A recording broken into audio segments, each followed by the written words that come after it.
Obrigada.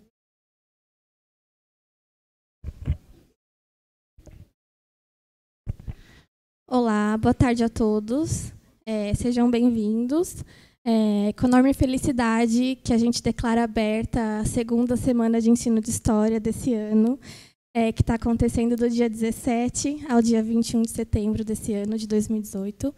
E, primeiro de tudo, a gente queria agradecer a presença de vocês aqui, que é muito importante, e a gente está muito feliz de ver tanta gente. E dar início à primeira mesa, com a professora Lucilene, com a Preta Rara e a professora Graziele Alves, sobre a partir do tema Ensino Público e a Lei 10.639. Muito obrigada e aproveitem o evento.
Bem, boa tarde a todos e todas.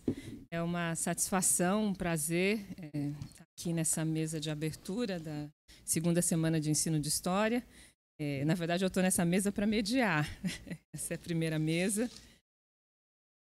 E tem como tema, na verdade, um tema que vai atravessar, vai aparecer em outros momentos da semana, em outra mesa, inclusive uma mesa na qual eu vou participar, que é o ensino público, a Lei 10.639/2003.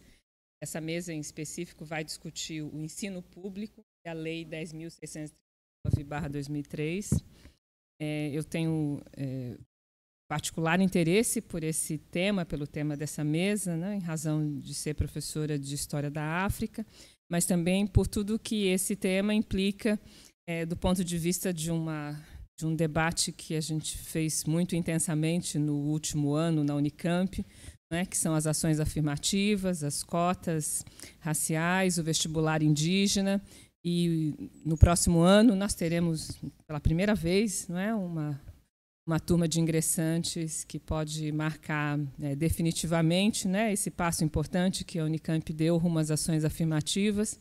E eu tenho certeza que os debates em torno da Lei 10.639, né, da lei que também torna obrigatório o ensino de história indígena e da cultura indígena, são muito importantes, né, para a gente pensar tanto do ponto de vista, né, que a gente tem chamado, né, o significado das ações afirmativas e da diversidade do ponto de vista epistemológico, né, para além, né, do que isso significa em termos de acolhimento e de receptividade, né, e, sobretudo, de compreensão, né, desse espaço que a gente está querendo construir aqui na Unicamp. Então, eu fico muito satisfeita em poder, primeiro, em vocês terem escolhido essa mesa e esse tema como mesa de abertura do evento e poder estar aqui fazendo a mediação. Então, nessa mesa nós temos duas participantes, duas pessoas que certamente vão contribuir aqui com a gente no debate de uma maneira singular, que é a Preta Rara, que é professora de História, rapper, militante do movimento negro e feminista, e tem um blog muito legal, que a primeira vez que eu li eu fiquei super impactada, emocionada, não é? E que tem uma... Já esteve na Unicamp aqui em outros momentos, né, em outros debates, em shows e nos debates em relação às cotas, e eu agradeço muito a sua presença e a gente está muito disposta a te ouvir. E também aqui a Graziele Alves Pereira, que é mestranda do Prof. História da Unifesp, né, que tem uma pesquisa relacionada, né, à implantação da Lei 10.639 e que vai também, acho que do ponto de vista, né, das suas pesquisas, né, sobre os significados, os avanços, os problemas, as dificuldades da implantação da lei, contribuir conosco nessa mesa. A gente estava combinando aqui quem começa. Acho que a Graziele começa, não é isso? Tá. Então, 20 minutos, eu aviso.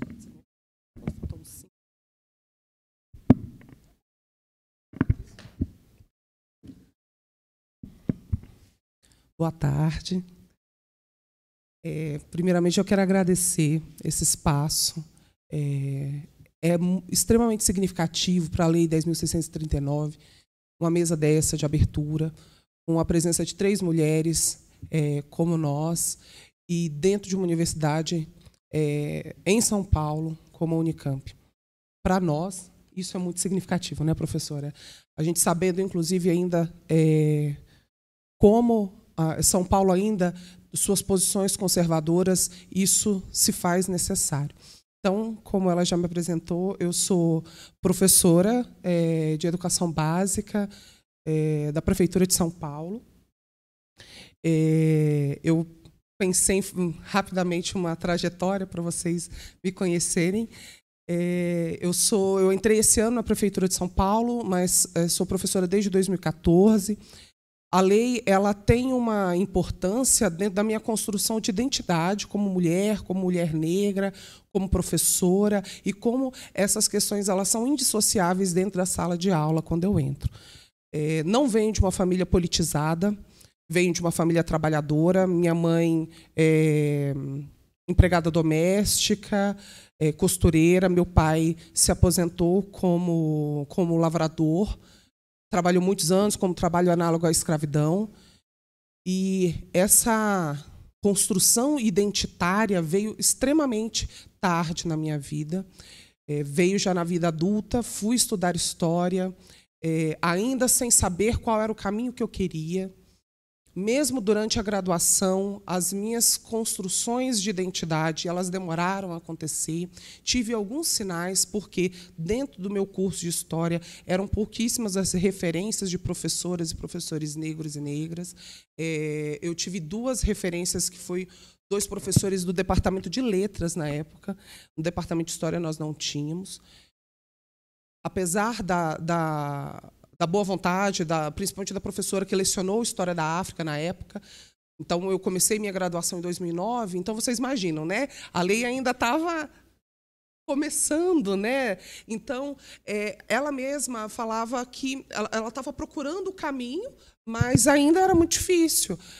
A questão de material, qual é a linha de pensamento, qual a linha de raciocínio, enfim. Eu fui terminar minha graduação só em 2011 e só comecei a lecionar como professora de História em 2014. E, veja bem, eu fugia muito da sala de aula como professora de História, e aí depois eu fui entendendo que isso tudo fazia parte da minha construção de identidade, porque eu tinha uma insegurança muito grande, eu achava que não dava para ser professora de História, as pessoas achavam que eu iria ser a enciclopédia, e eu achava que eu não dava para poder assumir essa posição dentro da escola. E fui criando, aos poucos, coragem e autoestima para poder falar, não, acho que agora é o momento. Né? Comecei ainda como auxiliar em educação para ir construindo esse meu caminho. E aí, esse meu encontro com a minha identidade mesmo e com as relações étnico-raciais só veio a partir de 2014, porque foi quando eu comecei mesmo como professora de História na rede de Mauá, lá no Grande ABC, eu sou do Grande ABC. E aí eu começo, em sala de aula, a pensar como que eu posso atingir esses alunos. Como que eu vou falar com eles? Né? Porque, para vocês que são futuros professores e professoras, você tem que criar um afeto. Né? Você tem que criar uma linha de identificação, empatia com esse aluno. Se não existe empatia, você não escreve nem na lousa. Né? Então, eu pensei, o que eu faço com eles? E aí comecei a observar que eles, né, o trabalhador era EJA e com fone de ouvido o tempo inteiro. Pensei, pode ser esse caminho. Então, comecei a trazer alguns clipes, algumas letras de rap que conversavam, né, dialogavam com alguns assuntos, não todos, e eu comecei a perceber que funcionava. Né? Eu acho que esse é o caminho. E, em 2016, ainda nessa escola, uma professora de matemática me indica o Prof. História. E eu nem sabia como que era. Aí, no último dia, eu entrei lá e me inscrevi. E eu já tinha uma vontade muito grande de fazer mestrado, porém, é aquela coisa da resistência. Primeiro, da falta de identificação com a universidade pública, principalmente. Né? Não achava que a universidade pública era para mim. Se me dissessem que depois de 2 anos eu estaria aqui nessa mesa de abertura, eu falaria, não, é mentira. E aí, eu prestei, entrei, eu fiz um plano de aula que eu precisava falar sobre as questões de escravidão e linchamento, e tinha que pensar um plano de aula, e aí eu propus com uma letra de música dos Racionais, e eu entrei. E eu pensei, bom, é esse o caminho. Eu resistia para vir para a pós-graduação, estrito senso, porque eu não queria entrar no ritmo de procurar orientador, de, pelo amor de Deus, aceita a minha pesquisa, né? Aquela resistência. E aí eu consegui entrar, eu pensei, bom, eu acho que é isso. Né? E eu sempre quis pesquisar algo que falasse com a minha realidade e com os meus alunos. Sempre entrei na universidade pensando nos meus alunos, porque escola sem aluno não é escola. Então, a gente tem que pensar isso. Vocês vão chegar, alguns talvez já estejam na escola, alguns chegarão, espero que cheguem. A gente precisa de gente boa, de gente bem preparada e disposta a trabalhar na escola pública. E a gente vai entender que vamos encontrar muitos problemas, só que aquela escola ela só existe com aqueles alunos que muitas vezes são demonizados, que acham, né, os discursos que eles não estão querendo coisa nenhuma, e não é bem assim. Então, e sempre fui nessa linha de pensamento. Se é para pesquisar algo dentro da universidade, que seja com eles e para eles. É lógico que você começa com uma pesquisa e depois a pesquisa vai ganhando outros moldes. Né? E é um grande desafio você estar na escola pública e na universidade e ir fazendo, né, esse campo.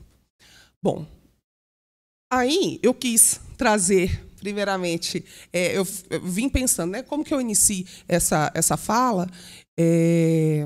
Dentro da Lei 10.639, os avanços, continuidades e rupturas, quando eu vi em maio, né, a notícia que Racionais iria fazer parte, né,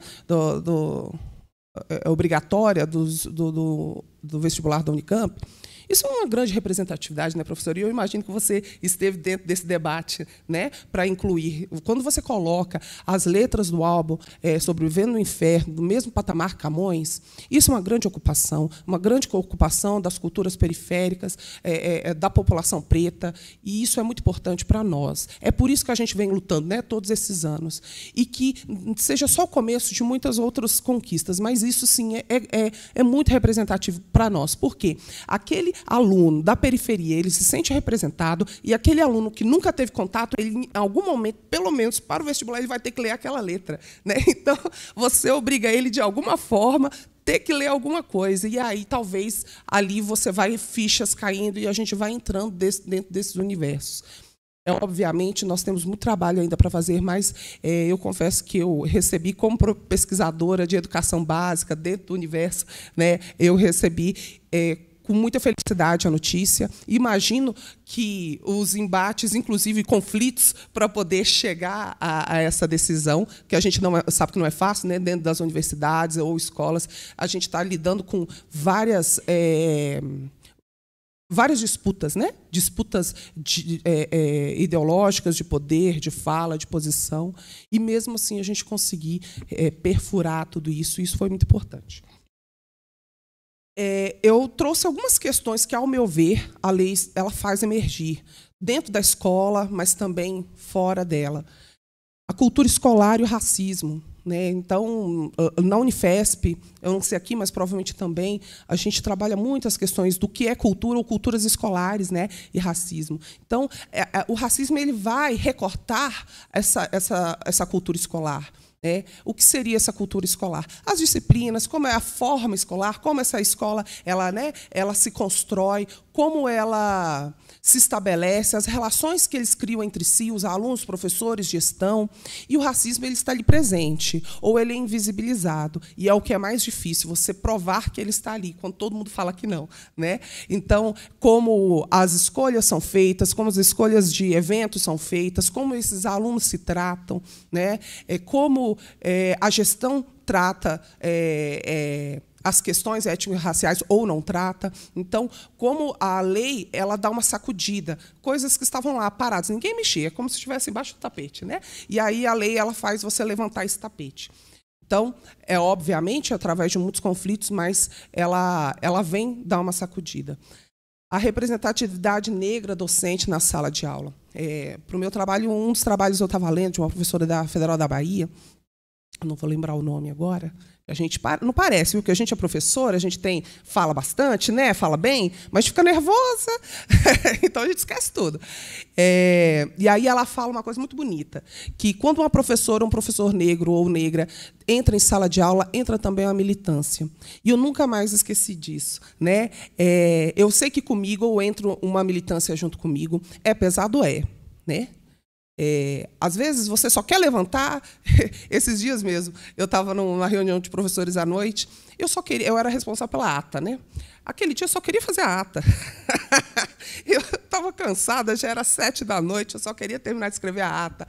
Aí a professora pega, levanta e fala que, independente de onde esse jovem está, ele tem acesso às mesmas oportunidades. Ai, eu pensei, poxa vida, mas eu só queria fazer a ata, minha gente. Eu fiquei tão chateada, acabou com a minha tranquilidade. Aí eu fechei a ata, ai, pai Marx, venha comigo. E aí houve todo o embate, as coordenadoras elas não sabem para onde olhar, porque muitas vezes nós somos grandes parceiros dessas coordenadoras, mas também nós somos grandes pontos de tensão, que elas não sabem o que fazer com a professora que entra em embate, né? Enfim. Aí eu fico pensando, essa representatividade negra, né? Quando eu entro na sala de aula e me coloco como professora negra, e quando a gente vai fazer algumas discussões acerca de ensino de África ou relações étnico-raciais, como os alunos eles começam a abrir os olhos, né? Então, há 3, 4 semanas atrás, eu estava fazendo uma introdução sobre a África na sala de aula, e aí eu começo sobre as questões de identidade. Uma aluna, a Lívia, que eu nunca tinha ouvido a voz da Lívia, foi em agosto isso, né? Eu a conheci em fevereiro. Pela primeira vez ela falou comigo em sala de aula. E aí ela deu um relato dela sobre transição capilar, e aí uma outra que também queria fazer, pegou, professor, eu também quero falar. Então fala. E aí houve um debate muito bonito entre eles. E aí eu fico pensando, essa voz, será que a Lívia é tímida mesmo? Ou ela só estava sendo invisibilizada, né? Porém, em outra turma, onde também tem uma grande presença de alunos e alunas negras e negros, e essa discussão não aconteceu. Vocês entendem? Então, dentro da escola, ela tem isso. Você acha que você vai arrasar, né? É igual aquela coisa. Nossa, hoje eu saí de casa, não vou dar uma aula, eu vou dar um show, né? Aí você chega, né? Não é isso? Aí você chega aqui, ó, com a pastinha feliz. Nossa, bom dia, crianças! Nada acontece do jeito que você planejou, nada. Mas está tudo bem. É um embate do dia a dia, né? Mas é isso. A gente pensar sobre essa militância. A gente levanta militando, né? Não é fácil. Não é todo dia que você está a fim de militar. Às vezes você só quer preencher a ata, né? Mas, às vezes, a lógica social não te permite. As questões de racismo e bullying, a escola ela tende a colocar no mesmo caldeirão racismo e bullying, não é? E não é a mesma coisa. O racismo estrutural, institucional, ele é sério, é profundo. Não estou dizendo que as questões de bullying não são, mas são questões diferentes e elas precisam ser tratadas de formas diferentes. E, geralmente, dentro da escola, tende-se a ser só mais um adentro dentro da escola de discussão. Apesar da responsabilidade de toda a escola, são os profissionais de ciências humanas, na maioria das vezes, os responsáveis por trabalhar o ensino de África, né? Tem um dos seus programas, né? A Nossa Voz Ecoa, no episódio 9, que aí tem um entrevistado que fala isso, né? Que não é papel só do professor, é papel do gestor, é papel do monitor, é papel da tia da cozinha, é papel de todo mundo.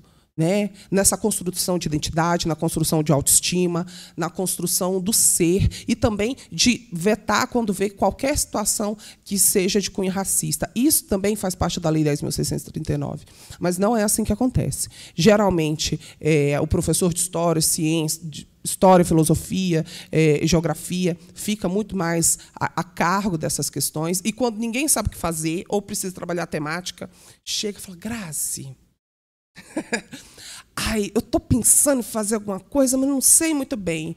Aí eu olho, ai, pai, eu só queria dar uma aula, mas vamos lá. Aí você senta mais uma vez. Mas também acontece de professores que se dão conta que precisa mais, precisa ir atrás, e com uma humildade muito grande vem, conversa. Muitas vezes eu não tenho todas as respostas que eles buscam, mas vem, pede ajuda, e a gente vai construindo junto. Ainda é difícil você ser aquele ponto de referência dentro da escola, porque como se a responsabilidade fosse somente sua. As pessoas, elas ainda não entendem que a responsabilidade são de todas as pessoas que estão ali, todo o corpo docente, desde a limpeza até a direção. Isso ainda é um grande desafio dentro da escola pública. Mobilização do corpo docente para uma formação continuada em África e relações étnico-raciais. Um pouquinho mais para frente, mas eu vou aproveitar agora. Obviamente, no começo, ali nos primeiros anos da lei, existe uma angústia. Tudo bem, nós temos a lei, mas como vamos nos formar na construção dessas grades, né, de cursos de ciências humanas, de ciências exatas? Como que nós vamos construir isso? Mas, nos últimos anos, nós já temos muitos cursos nas mais diversas áreas de formação continuada, formação de extensão, para a gente tentar suprir esse déficit de formação lá de trás, como eu tive, né, esse déficit. Tal. Não sei, você chegou até a História da África já na sua graduação? Já teve, né? Ah, também? Então, a gente contemporânea ali, né? Então, a gente vem aumentando essas ofertas também, desde formação no nível superior, dentro da educação infantil, Fundamental 1, 2. Então, a gente começa a ter, sim, a Prefeitura de São Paulo é uma prefeitura que dá cursos de extensão para os professores, e esses professores, eles precisam se movimentar e ver a necessidade dessa formação continuada também. Porque senão eu fico lá na minha graduação de 2009, né? E eu não me atualizo. E é ingênuo eu achar que não preciso. Se eu sou uma mulher negra, eu estou atrás da minha identidade. Se eu sou um homem, uma mulher branco e branca, saber da minha responsabilidade e da minha posição de privilégio e como eu vou agir isso dentro de sala de aula. Nos assumirmos racistas, afinal, fazemos parte de uma estrutura social racista. Caso contrário, não será possível ressignificação em sala de aula. Se a gente não assume que, em algum momento, nós temos posições e falas racistas, mesmo quando nós somos os militantes de esquerda maravilhosos, a gente não... é verdade, não é? A gente fala: nossa, olha, militante de esquerda aqui, maravilhosa, querendo a queda do capital, com certeza não pratica racismo. Meus amores, a gente fala sem querer, né? A estrutura que nós estamos, ela é tão profunda que às vezes leva anos para você se dar conta de uma coisa simples, né? E isso demanda também muita humildade da nossa parte, sabe? A gente se colocar nessa posição de aprendiz constantemente, porque senão você só vai reproduzindo. É igual um professor nosso da Unifesp, o professor João, maravilhoso. Ele, há 5 anos atrás, eu escrevia de tal forma nos meus artigos, eu já não escrevo mais, né? Então, já era um doutor estudando. E aí? Porque, se nós não nos ressignificamos como professores e professoras que está em constante aprendizado e ressignificação da prática e das suas identidades e suas ideologias, isso vai reverberar em sala de aula, ou não. Né? Porque aquela minha fala de senso comum vai aparecer na minha fala com os meus alunos, com certeza. E aí, eu tenho responsabilidade.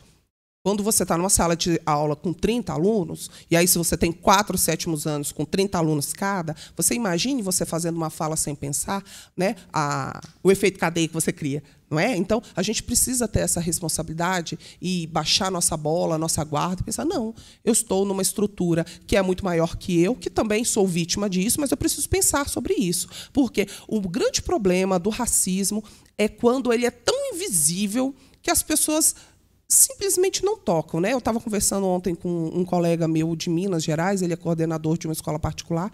Só um minutinho, vou beber água, que eu estou gripada, viu, gente? Desculpa.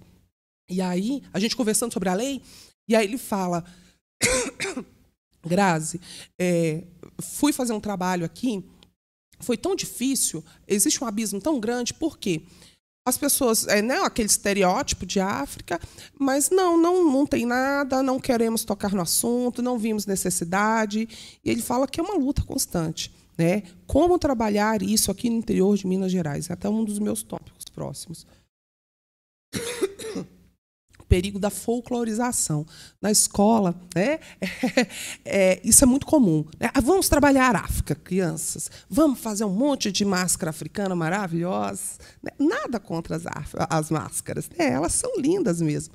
Mas o perigo, a linha muito tênue entre a discussão mesmo de identidade e simplesmente fazer alguns trabalhos pontuais para poder, né, mostrar, para colocar como exposição, e é mais do mesmo. Então, o perigo da folclorização na escola, nas práticas pedagógicas, é muito grande ainda. E, infelizmente, até por causa da falta ainda de intimidade das pessoas com o tema, é um caminho que muitas vezes é seguido até com certa normalidade. Já ouvi dentro da própria universidade que a Lei 10.639 ela pode criar polarização entre negros e brancos. Meus amores, não. Né? Se estiver acontecendo isso nas escolas onde vocês trabalham ou irão trabalhar, está sendo feito errado. Né? Tá ruim. Então, vamos repensar, ande 2 casas para trás e vamos repensar com ou você ou coleguinha. E quem também ainda pensa, não, a gente só quer um mundo multicultural, onde as pessoas têm voz e vez. A gente não está querendo entrar em embate com ninguém. E, infelizmente, eu já ouvi isso na universidade. Os perigos da nova BNCC, no ensino médio, que vamos parar para pensar, ainda estamos em uma fase, né? 15 anos só, muita coisa a ser feita. E, a partir do momento que a área de ciências humanas ela pode ser optativa, parem para pensar.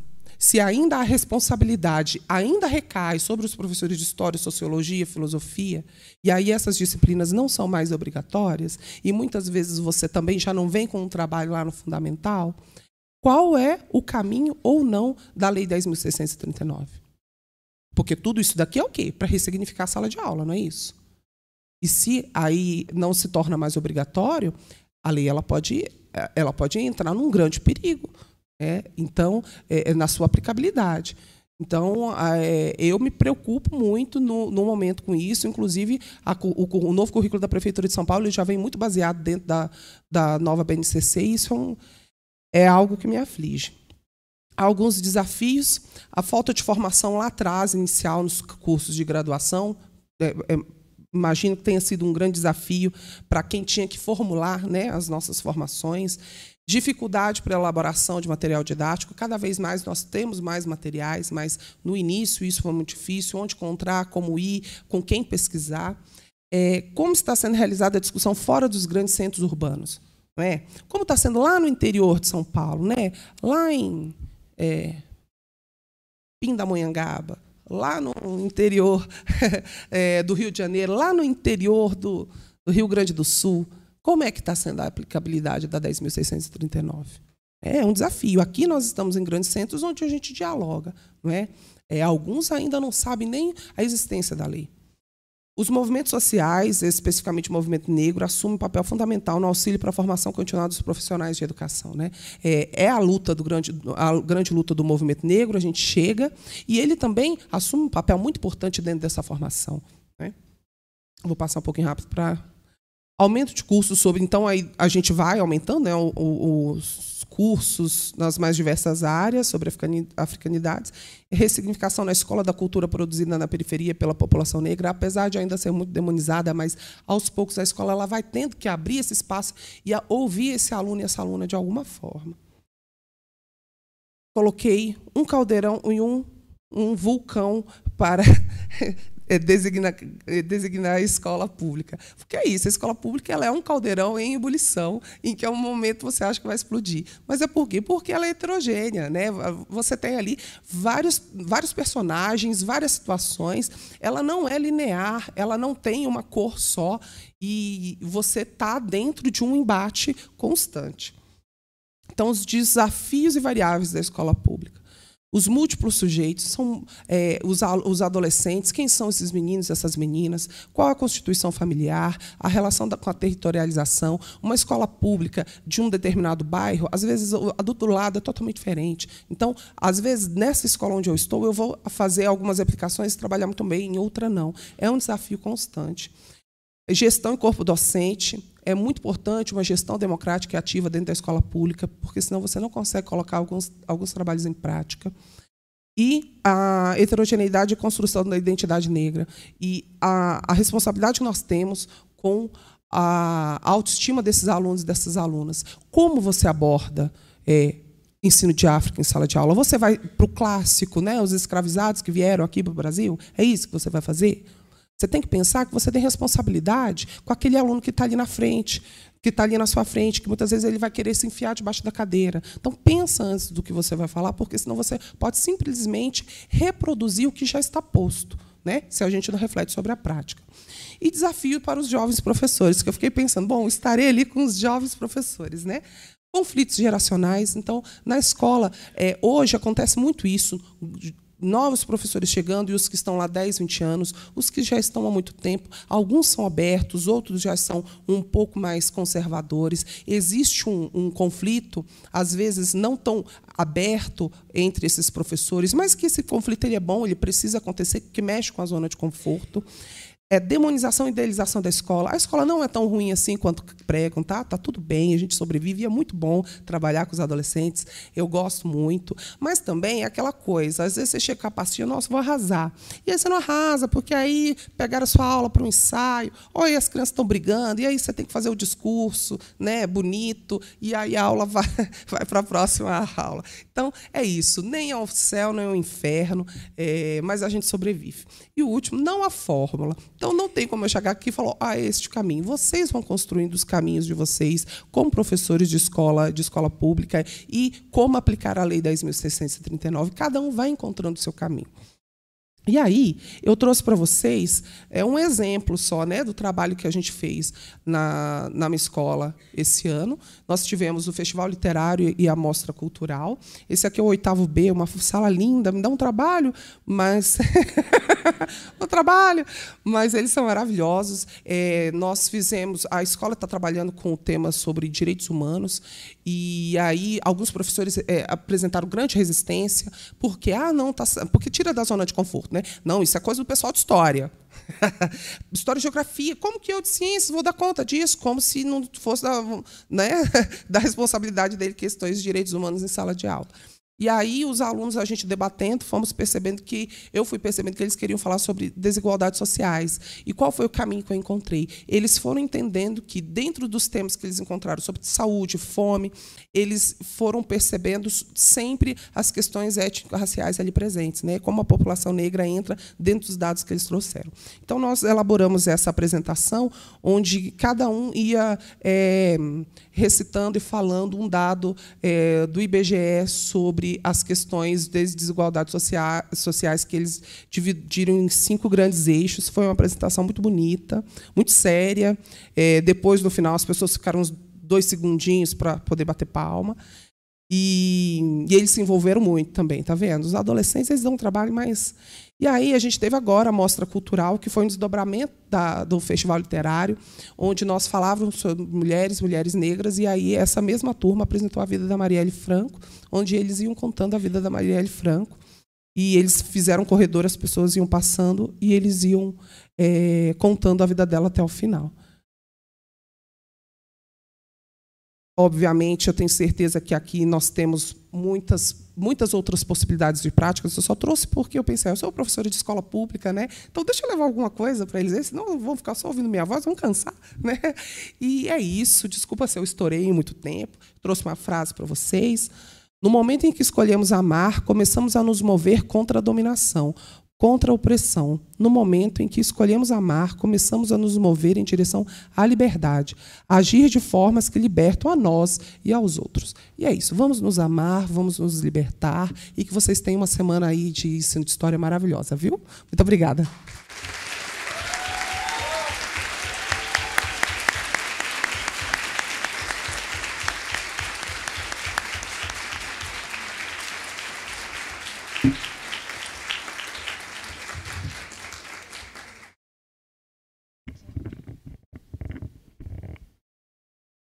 Graziele, muito obrigada pela excelente comunicação e empolgante. Deu para entender. Foi ótimo, muito obrigada. Eu vou passar agora a palavra para a Preta Rara.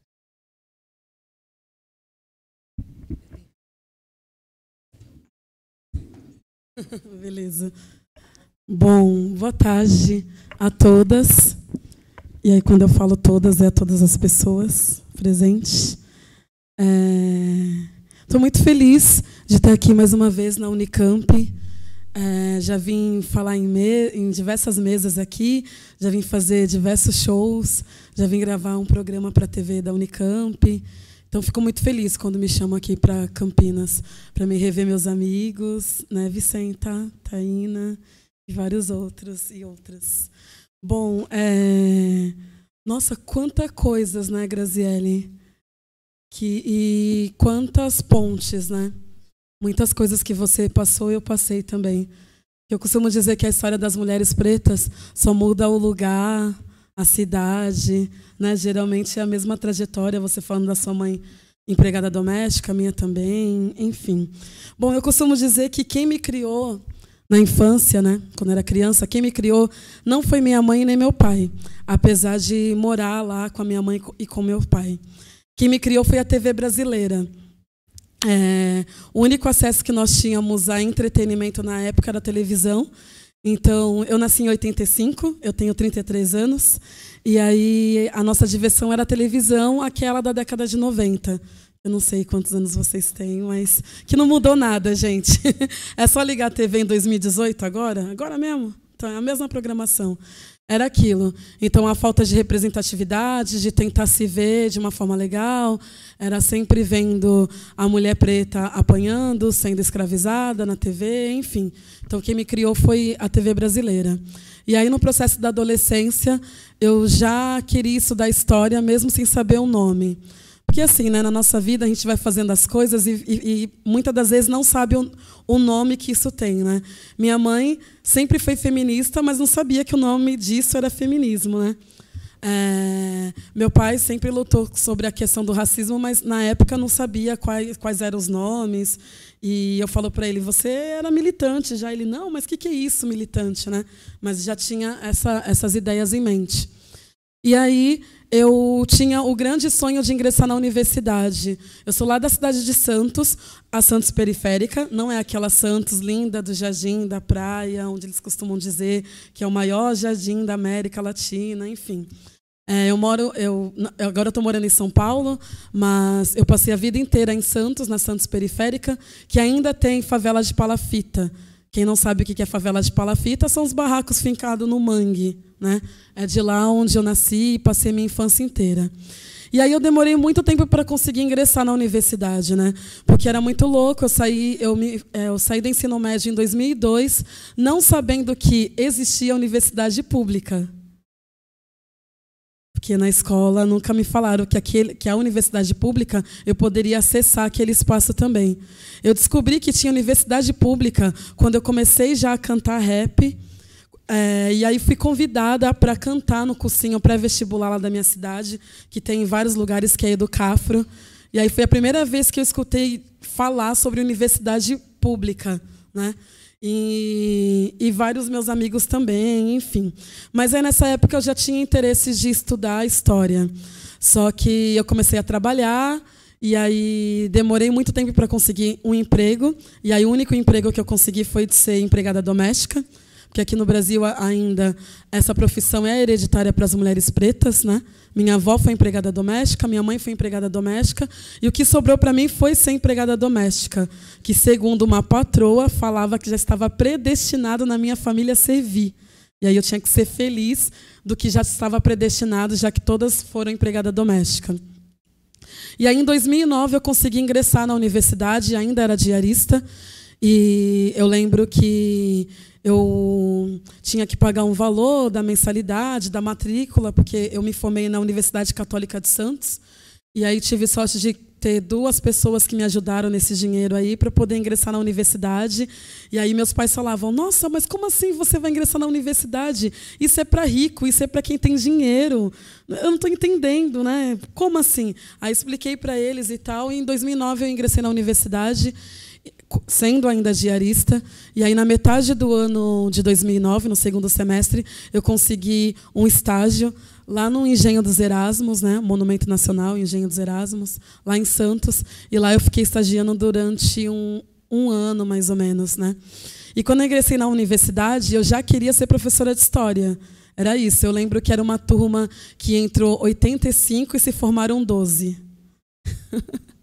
Eu lembro, no primeiro dia de aula, quando os professores começaram a apresentar o conteúdo, uma galera saindo da sala, assim.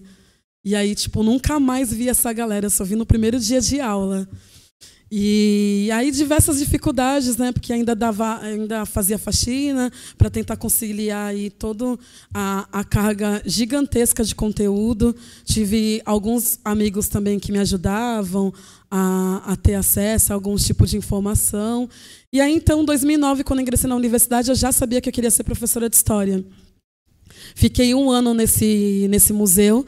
Depois que eu saí, eu consegui meu primeiro estágio, já porque eu queria saber o que era ser um professor na sala de aula, né? Porque eu falei, vou ficar fazendo esse curso aqui, mas como que deve ser na sala de aula? Aquela ansiedade. E aí eu me encontrei, gente.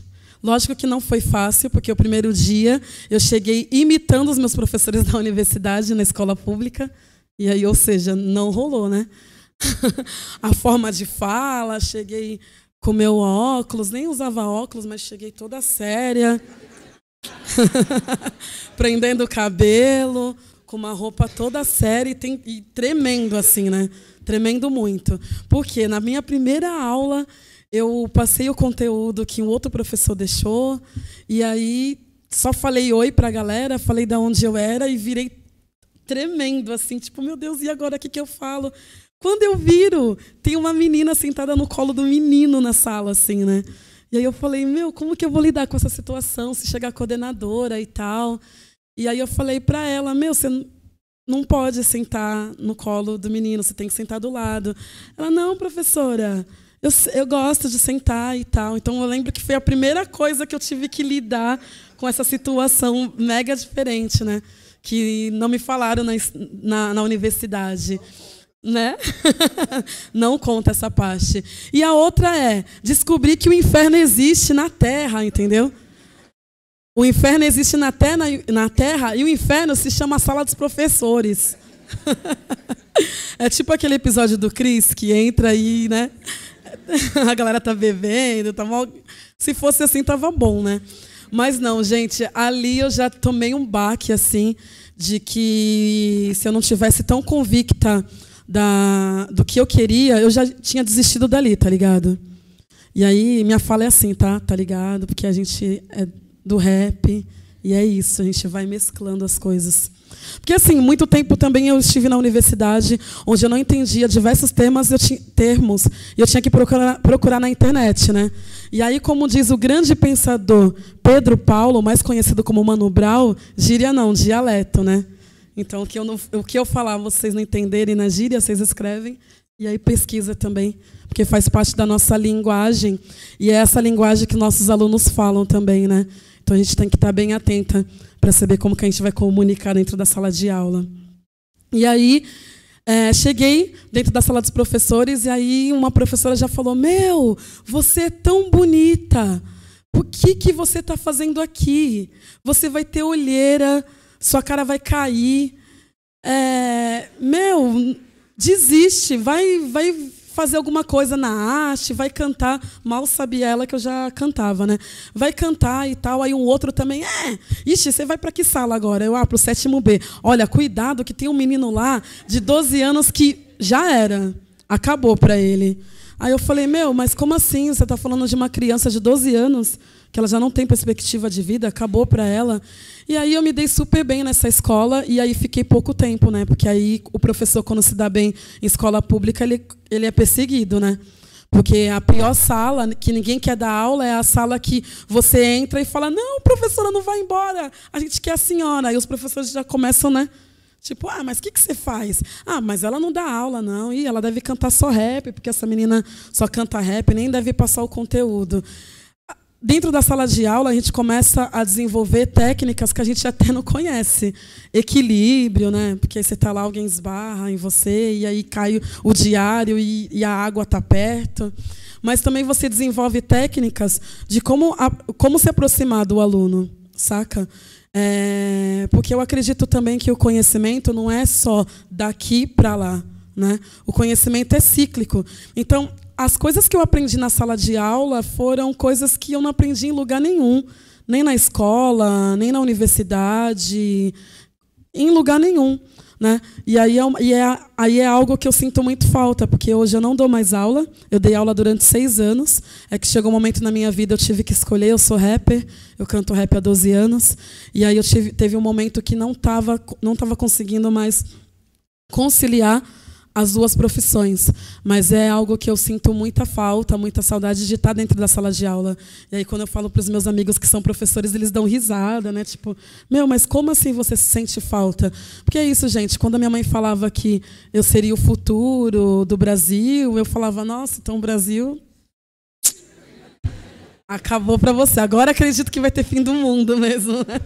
Se o futuro depende de mim. Mas agora entendo que, quando minha mãe falava isso, são os lugares que a gente passa, né? Porque o mundo é isso, o mundo é onde você transita. E aí cada pessoa é responsável pela mudança que quer e tal, entendeu? Pelos lugares que você passa.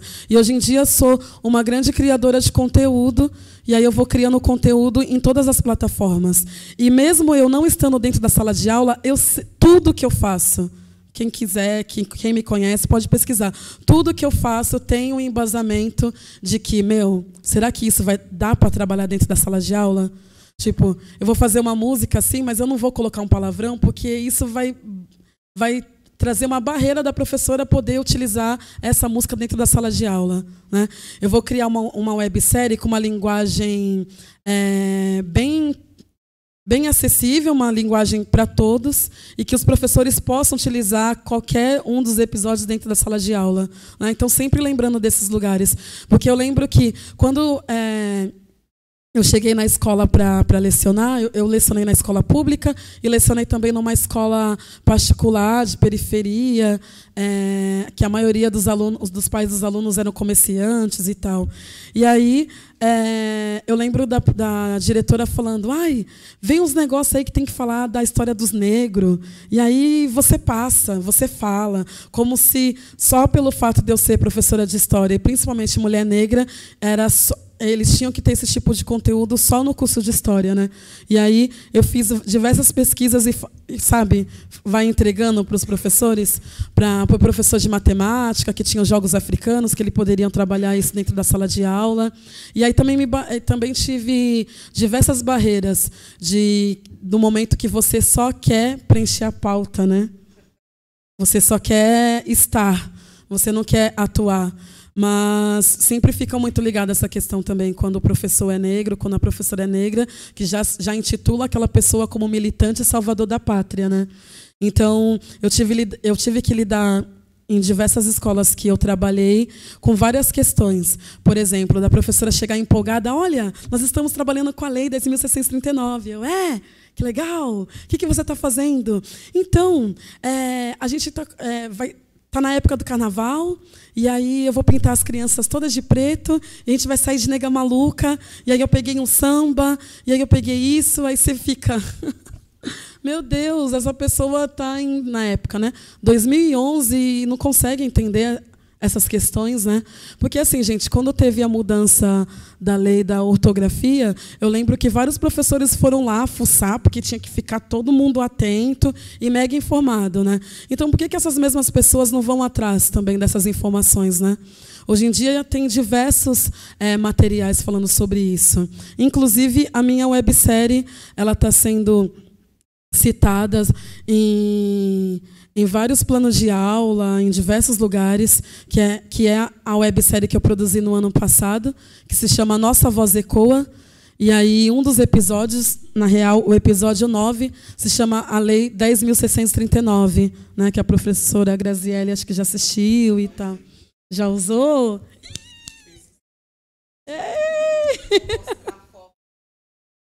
Nossa, que massa! Que legal! Que legal! Nossa, eu fico muito feliz. E aí nós produzimos essa websérie com 10 episódios para ser utilizado mesmo dentro da sala de aula. A maioria dos episódios tem 20 minutos, mais ou menos, 13 minutos.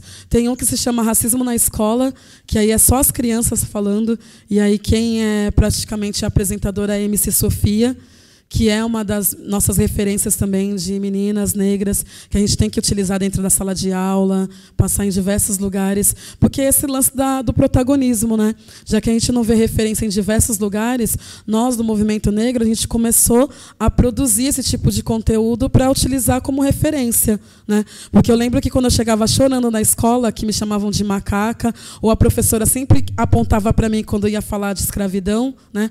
Uma sala repleta, aí ela tem que apontar para o aluno, quando o assunto é escravidão, tinha que apontar, para que todos os alunos, depois, na hora do recreio, ficassem me chamando de escravinha, me empurrando. E aí, quando eu chegava chorando em casa, a minha mãe, analfabeta, ela pegava a capa de disco da Alcione, onde a Alcione está lá de turbante, toda bonita, e falava, olha, você pode ser essa também, né? E aí, quando eu falo isso para minha mãe, que eu lembro, ela fala... Ela começa a chorar. Eu lembro que a primeira vez que eu falei isso para ela, ela falou, Joyce, mas espera aí, eu nunca te contei essa história. Você tinha 4 anos. Como que você lembra disso? Porque é isso, gente, as coisas ficam repletas, ficam escritas na nossa alma, né, na nossa mente, as coisas que a gente passa. Por isso que é importante utilizar de várias ferramentas dentro da sala de aula. Quando eu dava aula também, eu fiz uma oficina de turbante. E aí, na oficina de turbante, dá para trabalhar diversas questões. A questão de gênero também. Porque aí, quando você coloca turbante, os meninos... Ai, mas é coisa de menina. Ai, eu não quero usar. Então, você consegue trabalhar com essa questão também. Fiz oficina de rima, né, porque aí já era a minha área de conforto. Eu lembro que eu fazia várias musiquinhas, assim, de acordo com o tema que eu fosse trabalhar na sala de aula. E a gente sabe que nem todos os professores têm essa capacidade e tal, mas existem diversos materiais, né? O que não dá é para não deixar de falar e não deixar de citar, porque é uma história, gente, é uma história do povo brasileiro.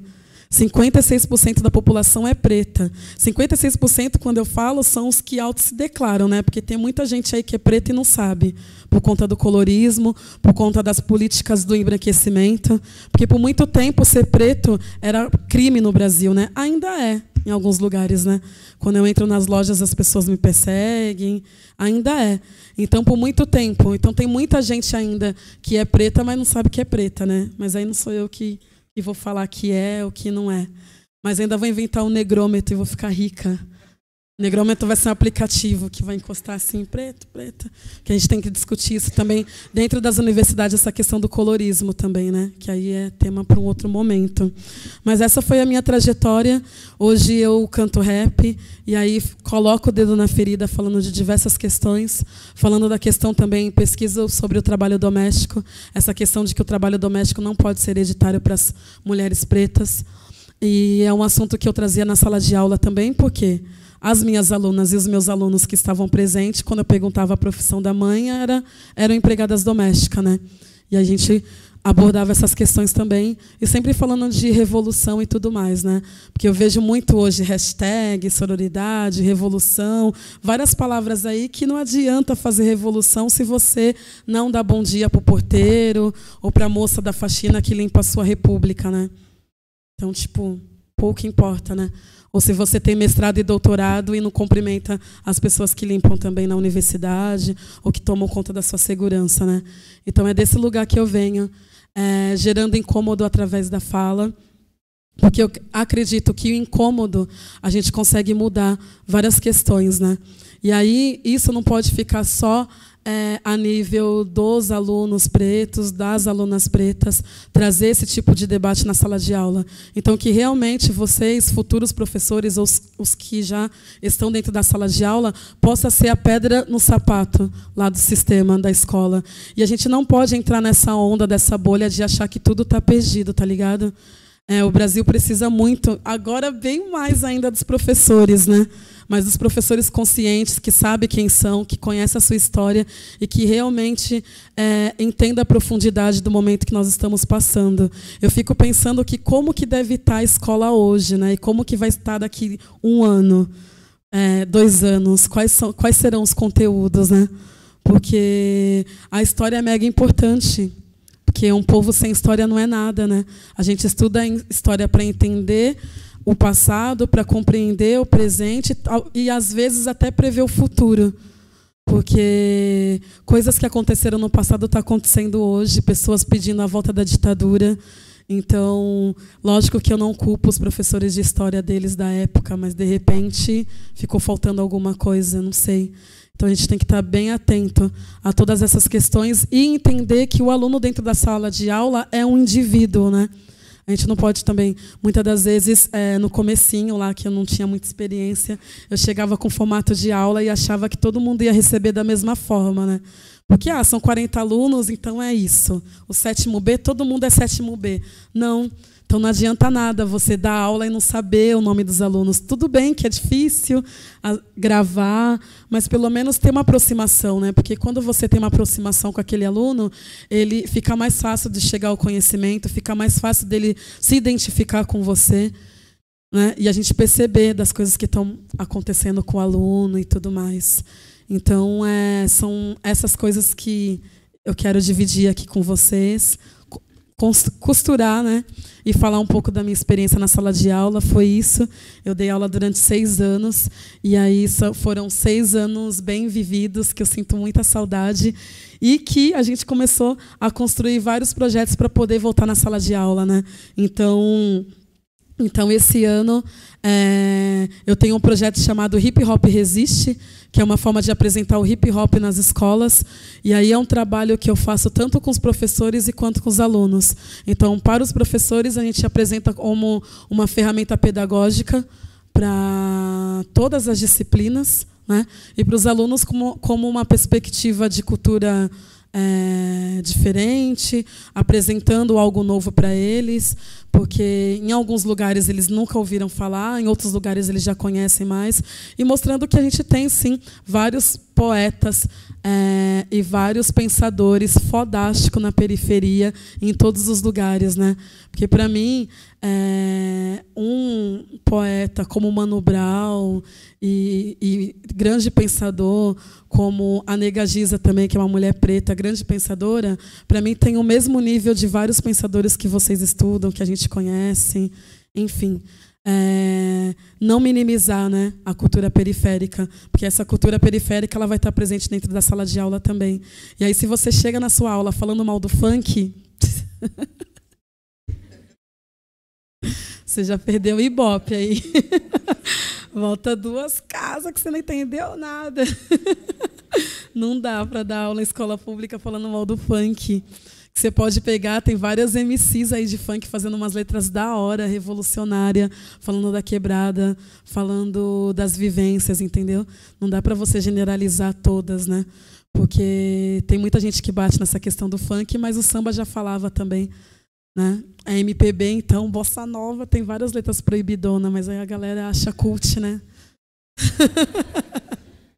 Você vai entender, fazer a leitura daquela letra ali, fazer estudos de discurso da letra, mas a galera só quer bater no funk, né? O funk, gente, ele está presente pesadão na escola, então você que não curte, não precisa escutar, mas você vai ter que respeitar para poder entrar dentro da sala de aula, senão, como a Grazi falou, vai ter que voltar 2 casas. É isso. Muito obrigada.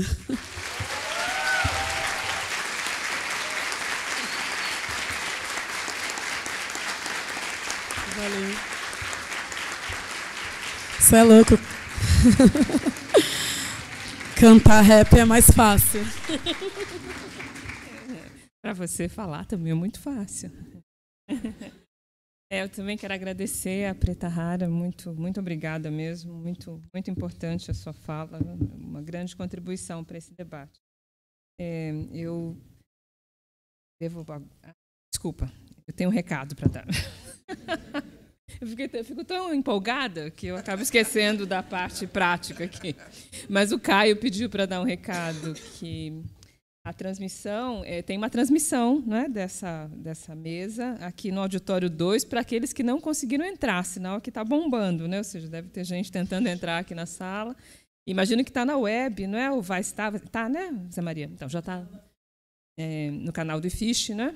Isso. E também tem aqui no Auditório 2 para quem não conseguiu adentrar aqui na sala, não tinha esquecido. Então é isso. Eu acho que agora nesse momento eu passo a palavra, né, para o público, para as questões. Tem tantas coisas. Eu também queria fazer, mas eu não posso agora. Eu posso fazer só se sobrar tempo no final.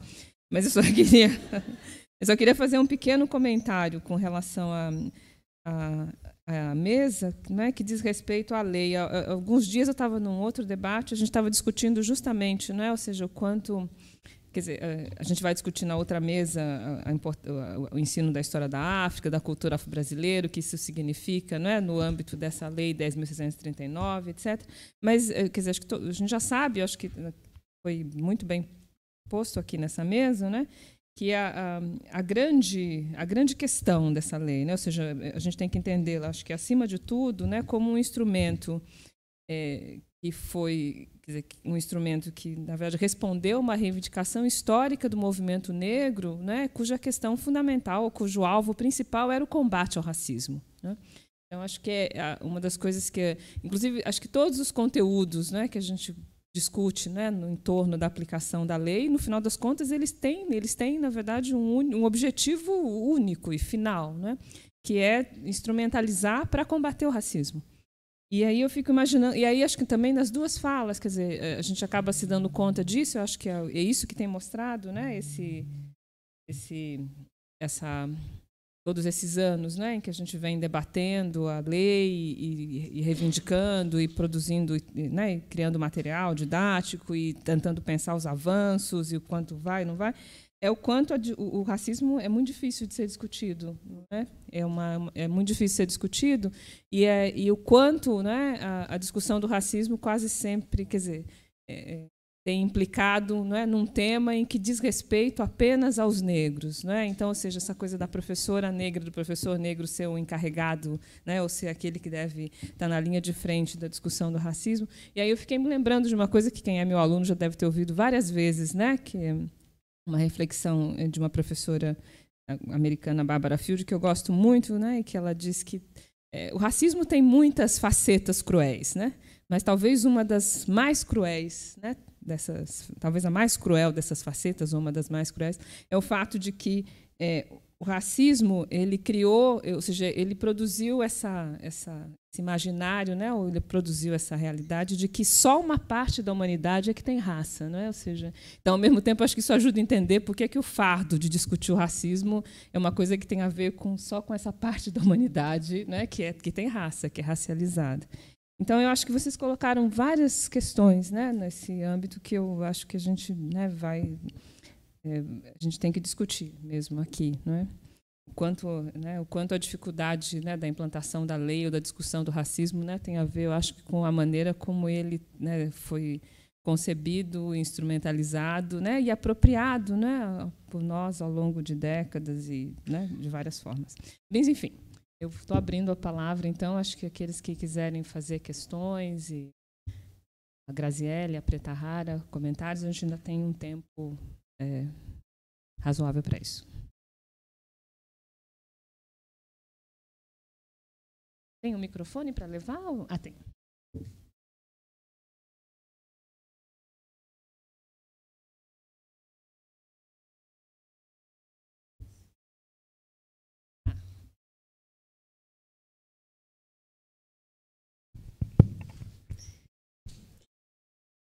Acho que quando está transmitindo é bom falar o nome, né?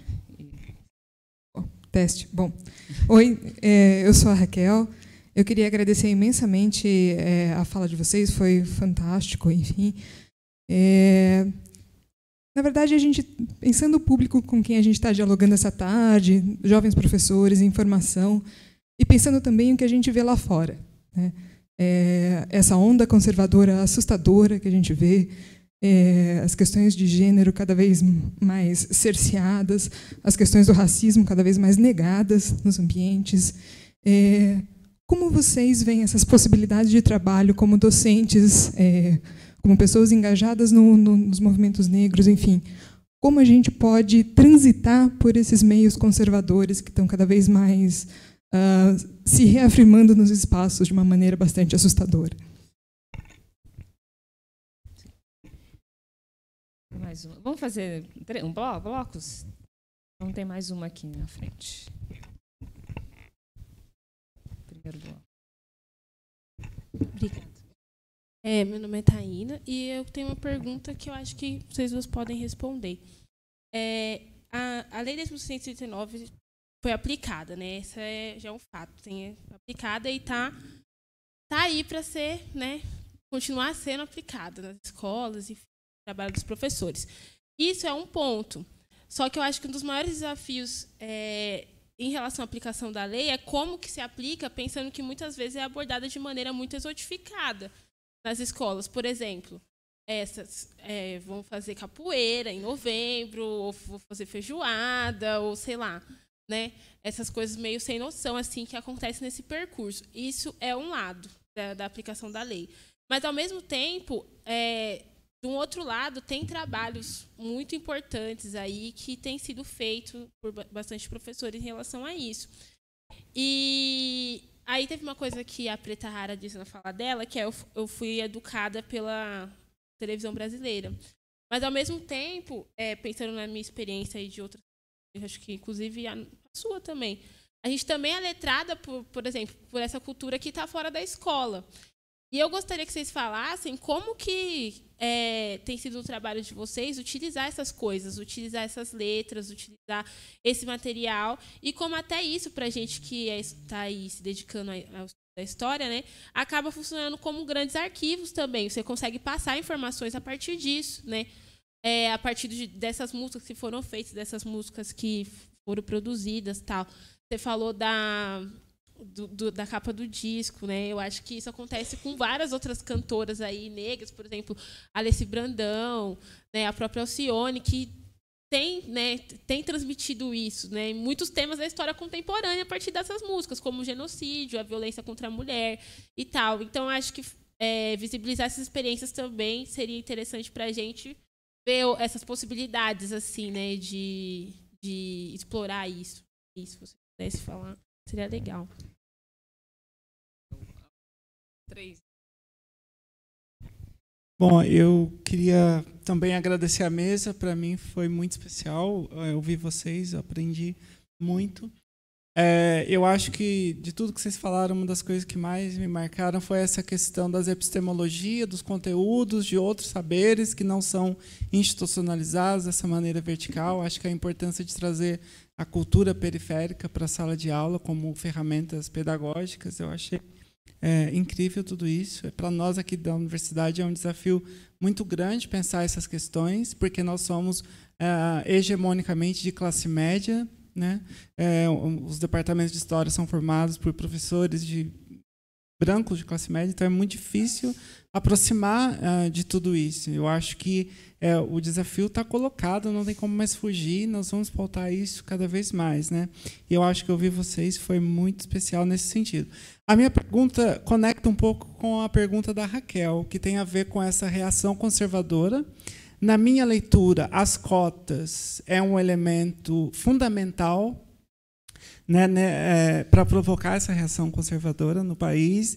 Eu acho que toda a mobilidade social que nós tivemos nos últimos anos, e aí também uma questão social, não só étnico-racial, ou seja, nós começamos a mexer em estruturas que são secularmente estabilizadas, né?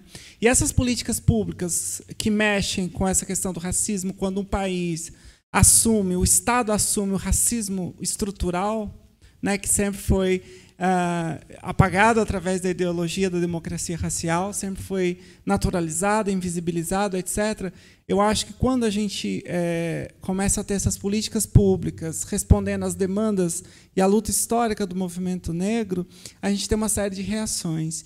E aí agora vem a minha questão, assim, para aproximar um pouco mais também desse cotidiano escolar que a gente não tem muito acesso, né? Então, vocês estão na sala de aula, acho que estão numa posição privilegiada para falar para a gente.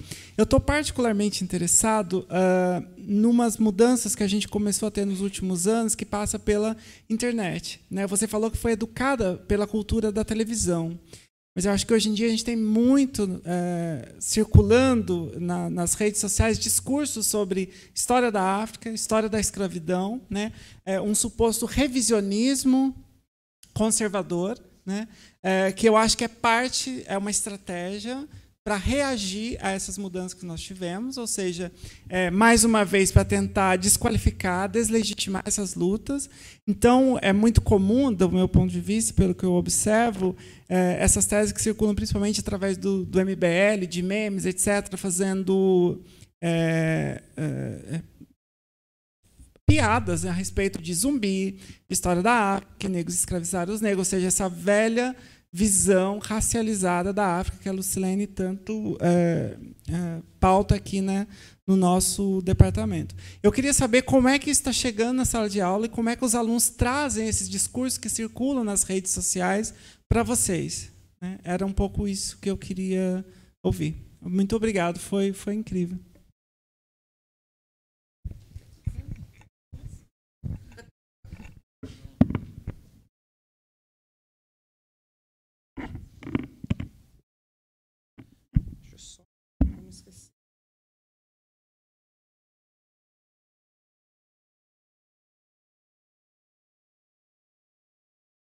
Bom, respondendo, não sei se vou dar conta, tentarei. A colega que perguntou sobre como transitar, né, nos espaços conservadores. Pensando que na escola a gente transita, né? Como disse Preta, né?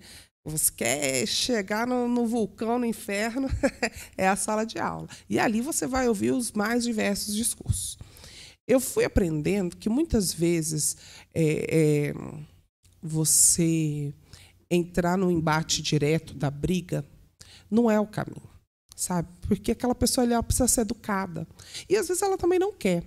Então, você sentir, né, o espaço. Eu ouvi de uma professora nossa da Unifesp, que foi né, pós-golpe da Dilma, a gente chateado, questionando para que a gente está aqui, né, fazendo esse mestrado, ensino.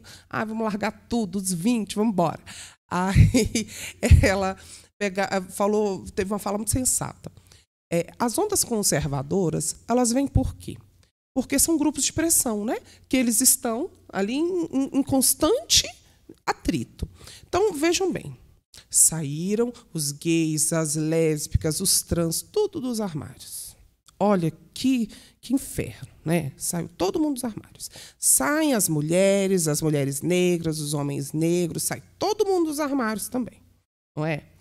E aí é o embate. Nós saímos dos armários. Tem quem não quisesse que nós saíssemos dos armários, né?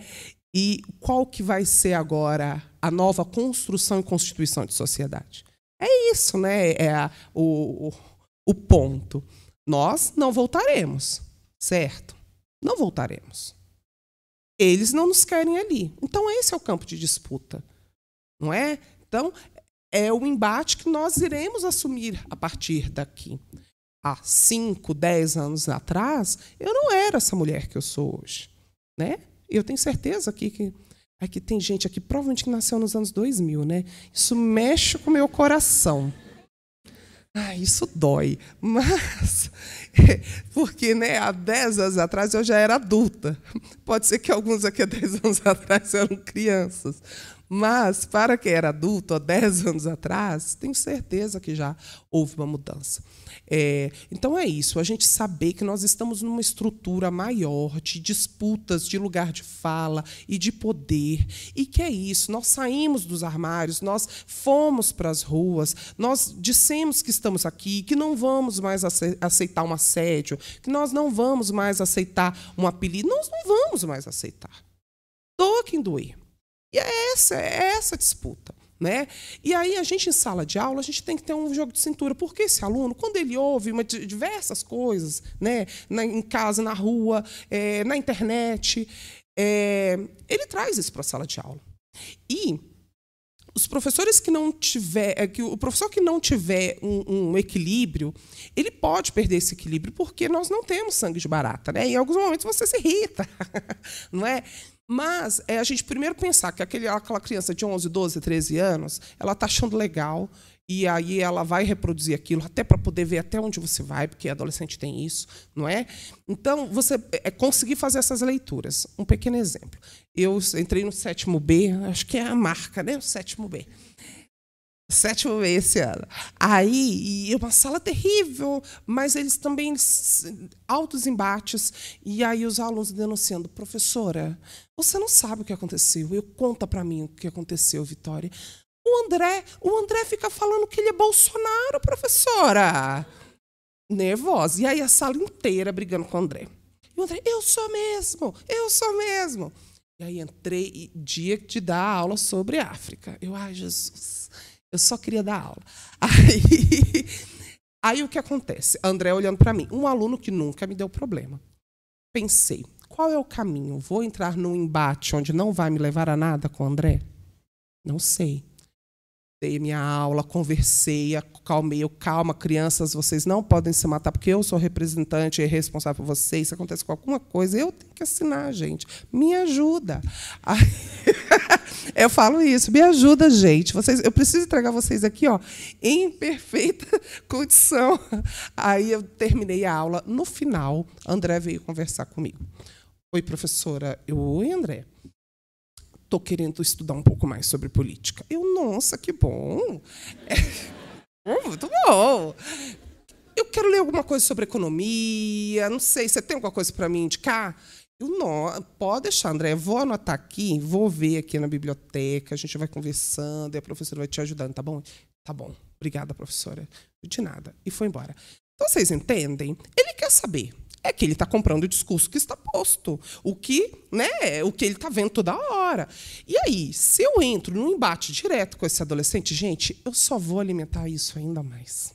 Se eu fiquei pensando, olha só a atitude que ele teve. Como eu não entrei no embate, ele veio querer saber que ele quer estudar mais. Aí que eu vou inserindo, né, a ideologia esquerdopatizante, né? Ai, gente, não tem ninguém inserido aqui não, né, gente? Senão sai presa daqui.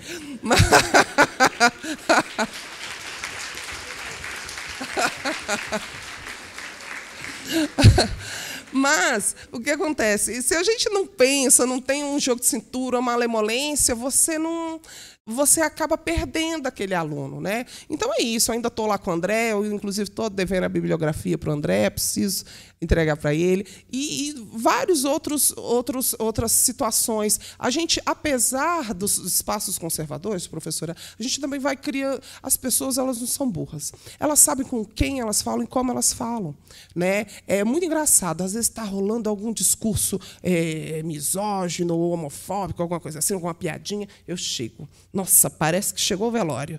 Porque chega aí, o pessoal dá uma dispersada, aí, ou muda de assunto, enfim.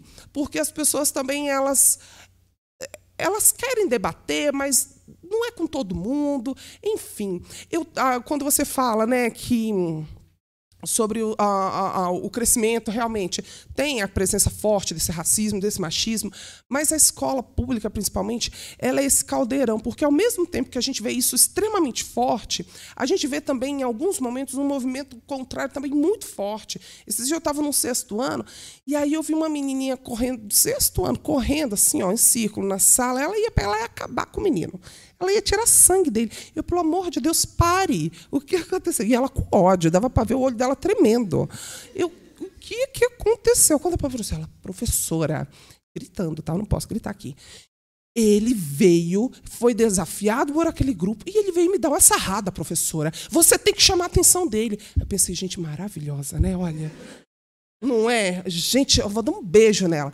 Peguei, fiz aquele discurso maravilhoso, feminista, dei uma bronca. Aí os meninos assim, aí eu elegi uma. Laura, se alguma coisa mais acontecer nessa sala, você está responsável por me contar. Pois 3 dias depois, na escola, Laura me encontrou. Professora, você não disse que eu tinha que te contar?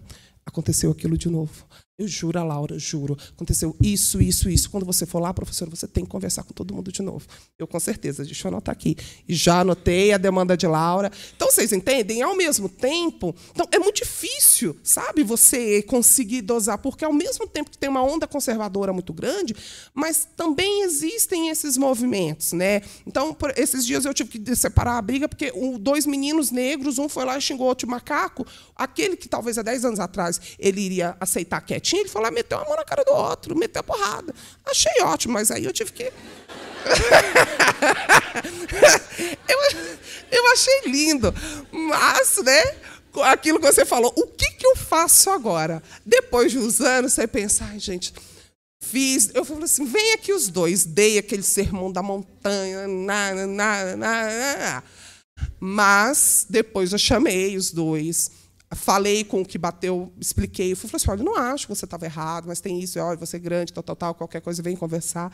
Mas o que levou a porrada, também chamei e falei assim, ó, você também sabe, né? O que ele perdeu a razão foi isso, isso, isso. Mas, ó, aí a gente conversou, os dois, não aconteceu mais. Mas o que acontece? Qual a reação do Renato é o quê? Eu não vou mais aceitar isso. Você entende? O que ele está dizendo? Você engula o seu racismo ou a sua falta de identidade, né? Porque é aquela coisa, o menino ainda não descobre que ele é preto. Então, assim, eu já descobri que eu sou e eu não vou aceitar. Foi isso que o Renato disse. Então, você entende? Então, essas questões, elas são múltiplas. Então, eu acho que existe, sim, essa grande onda conservadora. Temos que não desistir, nos manter firmes. Acho que isso pode demorar um tempo, mas passará. E essas crianças, elas vão nos mostrando que há possibilidades. Aí eu vou já dar um gancho com o que ele perguntou sobre como os alunos trazem esses discursos. Eles trazem muito. Quando eu começo a falar sobre iluminismo, a primeira coisa, professora, e os Illuminatis? Conta para a gente sobre os Illuminatis. Gente, eu não sei. Eles, como você não sabe? Eu falei assim, gente, eu mal sei o iluminismo lá da Europa. Tá? Enfim, aí a gente começa, porque eles trazem isso, trazem os Illuminatis, eles trazem o MBL, mas alguns também, depende muito da identidade deles, alguns questionam, acham estranho ou ficam um pouco mais curiosos, e eles vão tirando dúvidas. E aí é muito, muito relativo. Alguns trazem como dúvida, alguns trazem como verdade, e aí é o jogo de cintura que o professor tem que ter em sala de aula, gente. Não dá para a gente ficar entrando no embate para discutir com o aluno, porque a gente tem que lembrar, mesmo que a gente esqueça, que o adulto ali somos nós, mesmo quando não parece. Mas os alunos os adultos somos nós. Então, ele é o adolescente. Então, quando esse adolescente ele vem para o embate com você, você tem esse jogo de cintura de não deixar com que isso mexa com o seu brio, né? Porque senão estraga a sua aula, estraga o seu dia. E também entender que ele é uma vítima disso tudo também. E aí você vai dentro do que ele está aberto, igual eu levei o vídeo da Preta, eles amaram, eles acharam fantástico. E alguns conheciam já você, já conheciam o seu trabalho. Aí teve um tão bonitinho do 7º C, Renato. Aí vocês conhecem a Preta Rara? Aí ele... Quem não conhece a Preta Rara, professora? Aí eu, nossa, como você está conectado. Então, é isso. Você vê, eles conhecem. A gente pensa que não, ao mesmo tempo que ele conhece MBL, ele conhece Preta Rara também, entende? Então, é isso, e a gente vai lidando. Bom, eu acho que eu não respondi a parte como... produzir o que é utilizado fora da escola, né? Como utilizar. Eu vou deixar, senão eu vou falar tudo, e eu falo muito, aí eu deixar aqui para a Preta um pouquinho. Sensacional. Nossa, eu queria ter aula com você. Posso ir lá assistir uma aula? Sensacional. Como transitar nos meios conservadores. Meio conservadores acho que sempre existiu, né? A questão é que agora o que chamam de minoria e não estão tendo voz, e além de ter voz, está incomodando o sistema, porque assim, por muito tempo, eu demorei muito tempo para entender que voz também é poder, né? Essa questão do poder de fala e tal. E lá na escola, né? Eu parei de dar aula em 2016. E aí as pessoas já sabiam que eu era militante e tudo mais. Então, existem também muitas provocações dentro da sala de aula, tanto de alguns alunos, mas a provocação maior sempre é lá no inferno, lá na sala dos professores, né? Então, para ver até onde você aguenta, para ver se você não vai perder as estribeiras e vai voar em cima de alguém, enfim. Então, e aí eu sempre falava sobre essa questão de privilégios, né? Eu lembro que numa conversa qualquer na sala dos professores, a galera começou os professores, né? A gente começou a conversar como que a gente conseguiu ingressar nessa escola. Era uma escolinha lá, Colégio Exemplo, lá no Maitá. E aí eles falaram, eu entreguei currículo, aí teve entrevista e cheguei, aí todo mundo. E aí a escola tem, na época, a escola tinha 20 anos e eu fui a primeira professora negra.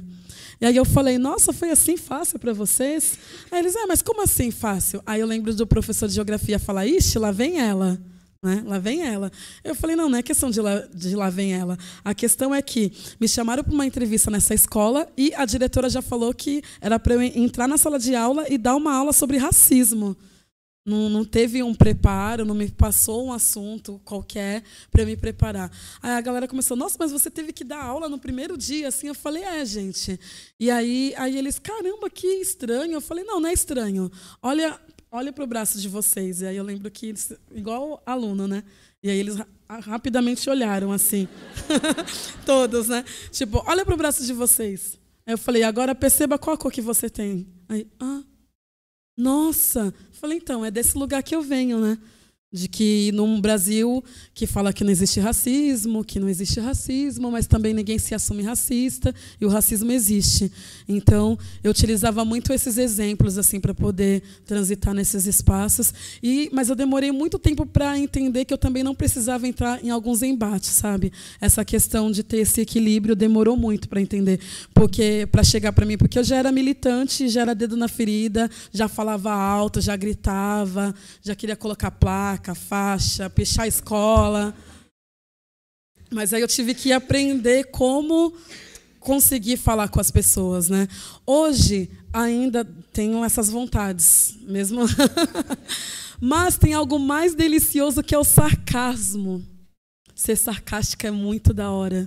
E aí a galera começa a dar risada, aí quando sai do rolê fica aquilo assim, nossa, ela me zoou, caramba. Nossa, ela me tirou grandão e eu dei risada, eu concordei, entendeu?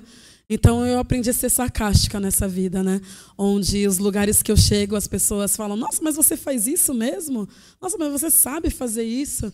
Então, utilizar do sarcasmo também é bom, e eu descobri isso já quando eu estava já quase que no finalzinho que eu tive que parar de dar aula, né? Mas eu lembro também que a minha primeira experiência na escola com essa questão do racismo foi que eu cheguei, 3 dias depois, tinha uma menina negra chorando na escada. E aí, independente da cor dela, é uma criança, né? Chorando, algo aconteceu. E aí eu cheguei para ela e perguntei. Eu entrei na escola no finalzinho de maio. E aí ela falou que a professora falou que ela não podia ser a noiva da festa junina porque ela não tinha o cabelo liso e não dava para trançar o cabelo, né? E aí eu falei, nossa, Aí eu falei, caracas, velho, eu passei por isso na escola. Agora eu enquanto professora, ainda estou passando por isso. E aí eu fiquei muito nervosa de saber qual atitude que eu tomaria, se eu falaria alguma coisa para tentar acalmar ela, ou se realmente eu deveria levar aquilo para a direção, e aí já iam falar, nossa, chegou a militante, já chegou chegando, né? Já quer revolucionar aqui. E aí, nisso, eu falei, tive uma conversa tanto com a professora quanto com com a coordenadora. E aí o resumo, o desfecho da final é que essa menina, que é a Larissa, ela foi sim a noiva da festa junina com o blecão, e aí com um arquinho que tem um chapéuzinho assim de palha, entendeu? Porque a professora falou que não dava para colocar o chapéu de palha na cabeça dessa menina, né? E aí eu lembro que a mãe dela, no dia da festa junina, veio a mãe, veio a avó, veio a tia, mega emocionada, chorando por essa atitude, porque ela era perseguida na escola e já tinham falado isso. Os pais iam na escola e falavam sobre isso e ninguém ligava. E aí foi preciso entrar uma professora negra para entender o que aquela menina estava passando e sofrendo e tudo mais, né? Porque a escola até então chamava de bullying antes de eu entrar. Não era racismo, era bullying. Ah, mas também xinga a menina que é gordinha, mas xinga o menino que é magro demais, né? Então, é isso. Essa forma que a gente transitava, então, nesses meios conservadores, gerando incômodo, falando, e aí, ou sendo sarcástica, soltando uma piadinha ao contrário também. E aí a galera aprendia dessa forma. Bom, eu não estou mais na sala de aula, né? Então, como utilizar essas novas formas? Entender quem são os seus alunos, né? E aí eu volto naquela questão da individualidade, né? Então, entender quem são os seus alunos. Eu lembro que teve uma atividade na escola, que era uma atividade interdisciplinar, que não lembro muito bem, mas era uma atividade que eu falei que para a gente poder apresentar jazz e música erudita para os alunos. E aí eu lembro de uma professora que ela cascou o bico, né? Ela, você tá louca? Você vai apresentar essa música para essa galera aqui do Maitá, bairro periférico? Não tem nada a ver. Como se todo mundo fosse somente de um ritmo, como se todo mundo gostasse das mesmas coisas, né? Então, acho que cada vez procurar essas novas formas e entender a individualidade do seu aluno. Quando eu comecei também a falar de história de África, a primeira aula era isso. O que vocês sabem de África? A África é um país. Aí o outro, não, a África é um continente. Aí eu, opa, olha, já está rolando. Aí o outro, não, mas a África tem 50 países, meu pai falou. O outro, não, tem 57. Aí o outro, não, mas a África só tem AIDS. E aí eles começavam a levantar vários temas, né? E aí, quando eu chegava na questão musical, que eu sempre puxava para a sardinha da música, eu apresentava músicas diferentes do continente africano, porque toda vez que eles escutavam música africana, era sempre as músicas tradicionais. E aí eu lembro que eu mostrei um clipe da Titica, que é uma cantora do Kuduro, que vem direto para o Brasil. Inclusive, vou fazer uma música com ela. Apresentei várias cantoras pop, porque quando eu falava de música pop era Beyoncé. Beyoncé, diva, deusa, é da hora. Mas tem várias outras. Tem a Iola, tem a Preta Ari, entendeu? Tem a Pérola, tem várias cantoras. E aí eu apresentava isso para eles e eles ficavam, nossa, professora, caramba! Né? E lembro também uma vez que apresentei um comercial, comecei a pesquisar comerciais da Angola. E aí tinha um comercial de uma marca X, de leite, aquela amarela, com a letra verde, que algumas pessoas sabem. Não vou fazer propaganda aqui, né, YouTube? Sem me pagar, né? Porque public post tem o seu valor. E aí eu baixei esse comercial e mostrei para a galera do 6º ano. Sem falar nada, eu mostrei. Eles começaram a ficar incomodados. Nossa, professora, não, mas está errado. Como assim? Aí está errado o quê, gente? Não, mas todos os personagens do desenho são preto. Não, mas, eita, que estranho, o que é isso? Eu falei, é um comercial para vender um leite na Angola. A maioria dos comerciais na Angola são com pessoas pretas, e no Brasil deveria ser assim também. E aí aquilo já abriu um pano quase para uma semana de aula, assim. Eles mesmos trazendo as informações, então procurando vídeos. Então eu utilizava dessas formas, desses materiais, que aí é só as pessoas realmente quererem pesquisar e procurar, né? E entender que é importante a gente falar sobre esse assunto, porque é a nossa cultura. Como já foi dito aqui, que essa lei 10.639 ela só existe porque a gente vive num país racista. Então, enquanto as pessoas não entenderem que nós vivemos num país racista e é necessário trazer novas narrativas e construir essas narrativas com os nossos alunos, e essas narrativas têm total fundamento preto, né? Porque o racismo não é um problema nosso, não, gente. Ó, a gente aqui, ó, bem bonita, mega resolvida. O racismo não é um problema dos pretos, o racismo é um problema dos brancos, e os brancos têm que entender isso, entendeu? E aí a gente está aí para somar na luta, mas, claro, desde que a pessoa saiba chegar também, né? Porque a gente está cansada de ser wiki preta, né? Sempre wiki preta, a gente sempre é consultada, a gente sempre é sugada das informações que estão aí na internet, que estão aí em vários lugares, né? Eu fico pensando que como que deve ser a escola agora e as universidades, principalmente as universidades, com essa ingressão da população preta dentro desses espaços, né? Que é espaços de poder também. Porque a população preta sempre esteve na universidade, né, como eu já falei, mas na limpeza, na segurança. Agora, dentro da sala de aula, ainda é algo novo, né, que só foi possível graças às políticas públicas. Só foi possível graças às políticas públicas que a gente pudesse ingressar como aluno dentro desses lugares, né? E aí também cabe cada um entender o que é um corpo preto dentro de um espaço como este. Porque quando eu achava que os meus problemas iam acabar, quando eu chegasse assim, ó, com meu óculos, falasse, querida, eu sou historiadora, bebê. Entendeu? Não está escrito na testa, mas eu sou historiadora. Só que não adianta nada, né? A galera sempre quer provar, quer testar, né? Diferente de outras pessoas que só precisa falar o que é, né? Então, quando a gente chega nesses espaços de poder e fala, olha, eu sou rapper, professora, sou historiadora e preta, porque a gente ainda tem que reafirmar que a gente é preta, mesmo sendo preta dessa cor aqui, ó, retinta. Eu era mais escura e queria ser mais escura, mas eu estou morando em São Paulo, lá não bate muito sol. E a gente tem que se reafirmar a todo tempo, né? Por quê? Porque as estruturas racistas desses espaços. Se a gente não bate o pé toda hora, olha, eu, mulher preta, professora preta, cientista preta, a gente é engolida e invisibilizada, porque demorou muito tempo para o microfone estar ligado na nossa boca, né?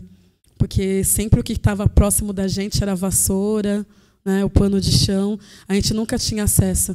Por isso que a gente ainda tem, a gente não, né, porque eu não falo por todas as mulheres pretas, mas eu falando por mim, ainda, mesmo com todos os lugares que eu passei, quando eu estou dentro de um espaço de poder como este, ainda gera esse nervosismo na fala, esse desespero de ver que você está nesse espaço, mas que tem tantas pessoas que deveriam estar aqui e não estão, né? Porque provavelmente muitas pessoas, até estudantes mesmo de história, não estão aqui porque estão trabalhando, né, gente? Ora o horário, né? À tarde, discutindo. E aí, quando eu entro nesse espaço, eu acho que teve duas pessoas que se ligaram e deram um sorriso, assim, né? Porque a gente preta, a gente se fala no olhar também. Que realmente, quando eu sentei aqui, eu estava contando quantas mulheres, quantos homens, quantas pessoas pretas tem dentro desse espaço, num dia de semana, no horário como este, né? Então, é desse lugar que nós estamos, é desse lugar que nós viemos. E é desse lugar também que a gente vai ocupar todos os lugares, porque quando a coisa ficar preta, na educação, na saúde, na economia, no governo, vai ficar boa para todo mundo, entendeu? E se ficar preta e trans, aí vai ficar maravilhoso, entendeu? Porque é isso, é desse lugar. A gente tem que quebrar essas estruturas e desse conservadorismo aí que tá impregnado, né? Porque isso sempre existiu, viu? É que agora que a gente está tendo aí o poder de voz, que as pessoas, alguns, né, não se aguentam e falam. Porque tem gente que escuta o que a gente tem para falar, mas aí balança a cabeça, mas não entendeu nada, não ouviu nada e reproduz, continua reproduzindo as mesmas práticas machistas, racistas, misóginas, transfóbicas, lesbofóbicas, homofóbicas e por aí vai, né? Então, eu acho que ser professor é estar atento a tudo que está acontecendo aí e entender que o seu aluno, muitas das vezes, vai reproduzir o que ele vai reproduzir os meios de comunicação que ele tem acesso, né? Porque, por incrível que pareça, nem todo mundo tem acesso ainda à internet, né? E a gente ainda não foi criado a ter esse senso crítico desde cedo. Por isso que é importante a gente conseguir ter professores diferentes dos professores que nós tivemos, né? Ainda mais da forma que está hoje em dia, mas, enfim, é isso, é gerando incômodo para realmente ter mudanças, porque eu ainda acredito na educação. Eu acho que todo mundo que está na área de humanas, que quer ser professor, acho que tem que acreditar na educação e se apegar a essas novas práticas, se apegar a essas novas formas de transmitir a história também, né? Porque agora ficou mais nítido, né? Ficou mega escurecido, que quando está escuro tá bom, tá? Mega escurecido, que realmente a gente precisa muito de professores de história aí para o longo da vida, para o resto da vida. É isso.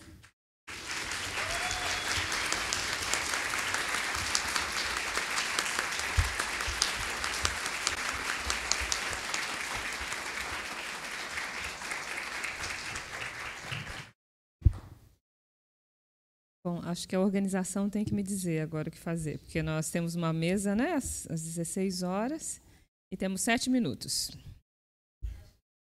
Pode encerrar?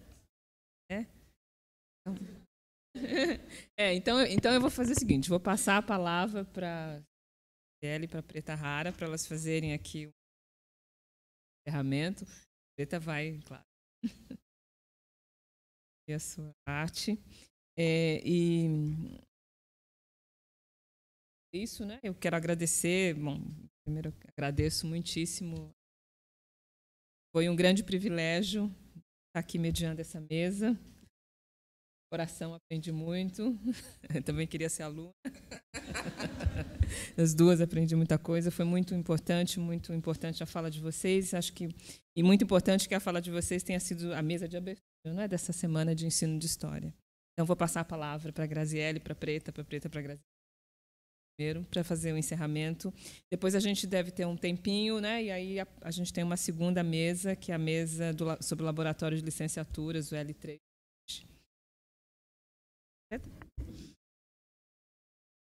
Bom, gratidão pelo convite. Como eu já disse, fiquei mega feliz. E pesquisem essas novas práticas. E já dando a dica, tem a websérie Nossa Voz Ecoa no YouTube, mas também tem o PH Cortez, que é um menino de 16 anos. Já em 2016 eu cheguei a apresentar alguns vídeos dele. Ele traz a narrativa dos heróis negros, só que na linguagem de um menino de 16 anos, gente. Então tem um impacto gigantesco quando coloca esse vídeo dentro da sala de aula, que os alunos falam: "Meu, mas ele é novo, ele é criança." Então é o PH Cortez. E tem vários canais no YouTube. Hoje em dia também o YouTube pode ser, sim, uma ferramenta pedagógica. Tem a Nathalie Neri, tem a Gabi das Pretas e vários outros aí. Tem o Muro Pequeno, tem o Pretinho Mais Que Básico. Existem vários, é só pesquisar que vai achar a galera. Bom, vou recitar uma poesia. Aí é minha zona de conforto. Tô cansada do embranquecimento do Brasil. Preconceito, racismo como nunca se viu. Meninas negras não brincam com bonecas pretas. Foi a Barbie que carreguei até chegar na minha adolescência.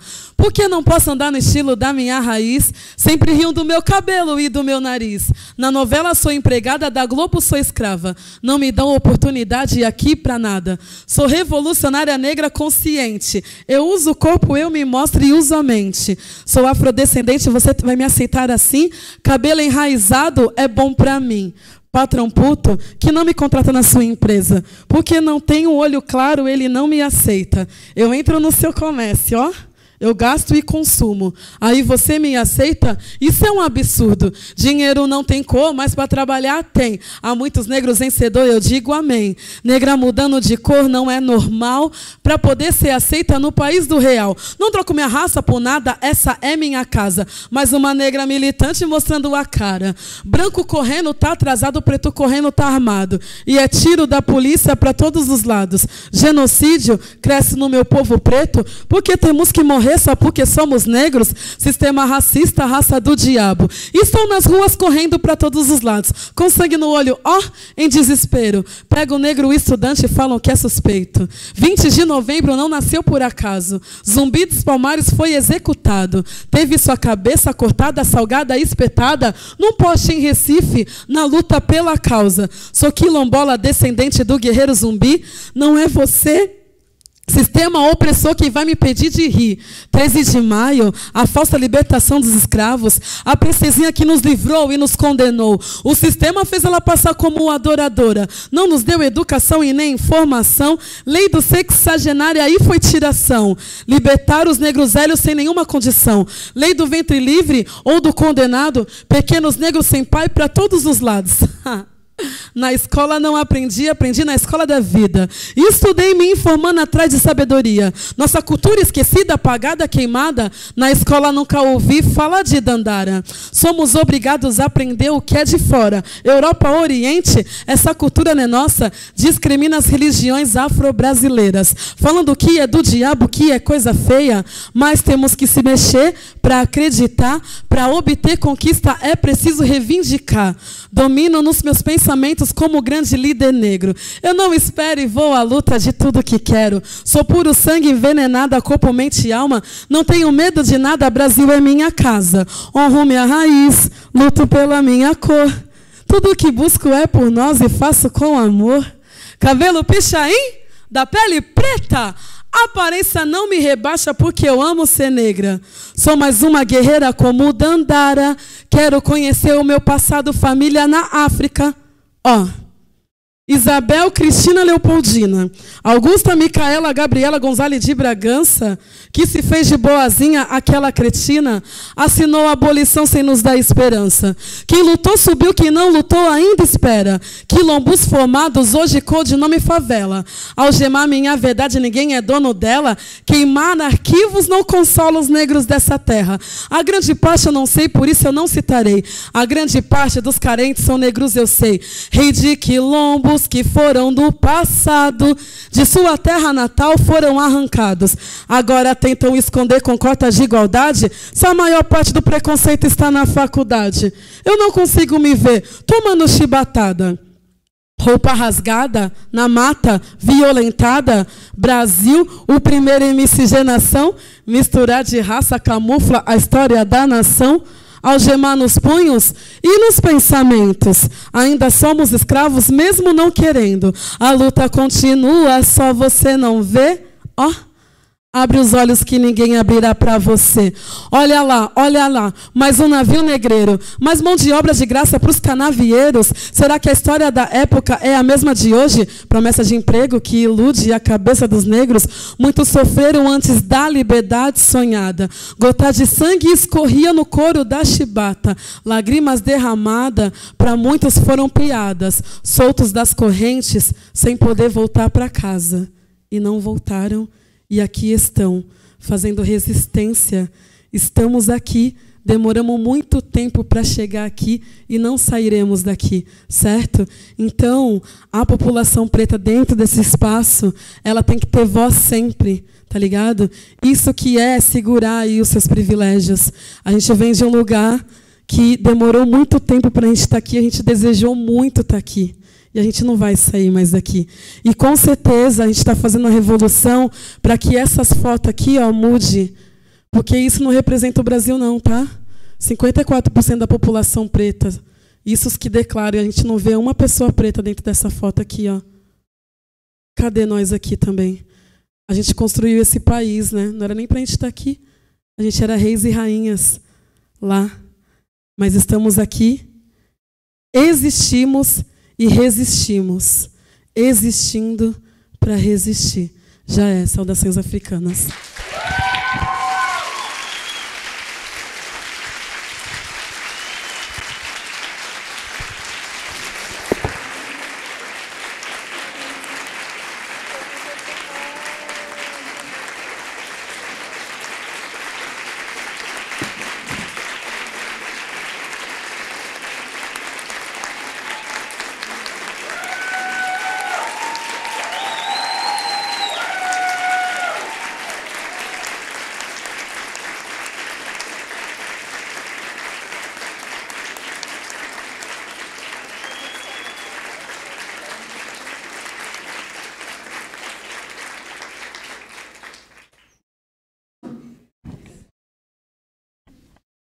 E agora, o que eu faço?